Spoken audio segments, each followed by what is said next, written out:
آپ دیکھ رہے ہیں کی نیوز ایچ ڈی میں ہوں حارث علی شاہ گیلانی۔ چلتے ہیں آج کی اہم خبروں کی طرف۔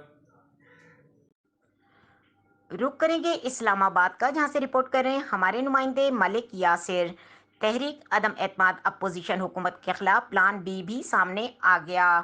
ایک بار پھر آپ کو بتاتے چلیں، اپوزیشن کا حکومت کے خلاف پلان بی سامنے آ گیا۔ پلان بی میں وزیر اعظم پر اعتماد کا ووٹ لینے کے لیے دباؤ بڑھایا جائے گا۔ تفصیلات کے مطابق اپوزیشن نے تحریک عدم اعتماد کے ساتھ پلان بی بھی تیار کر رکھا ہے۔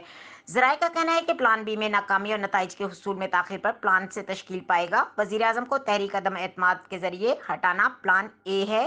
اتحادی جماعتوں اور منحرف ارکان رابطے پلان اے کا حصہ تھے۔ تحریک عدم اعتماد میں ناکامی کی صورت میں پلان بی پر عمل کیا جائے گا۔ ذرائع نے بتایا کہ تحریک عدم اعتماد ناکام ہونے پر پلان بی پر فوراً عمل درآمد ہوگا۔ پلان بی میں منحرف ارکان اسمبلی کے استعفوں کا آپشن بھی موجود ہے، جبکہ وزیر اعظم سے اعتماد کا ووٹ لینے کا قانونی اور آئینی طریقہ کار مطابق مطالبہ کیا جائے گا، اور اس کے حوالے سے صدر مملکت اسپیکر اسمبلی کو تحریری طور پر معاملے پر آگاہ کیا جائے گا۔ خیال رہے کہ اپوزیشن کو عدم اعتماد میں کامیابی کے لیے 172 ارکان کی حمایت اور وزیر اعظم کو بھی اعتماد کا ووٹ لینے کے لیے 172 ارکان کی حمایت درکار ہے۔ مزید خبروں اور اپڈیٹس کے لیے ہمارے ساتھ رہیے گا۔ تب تک کے لیے اپنا خیال رکھیے گا۔ اللہ حافظ۔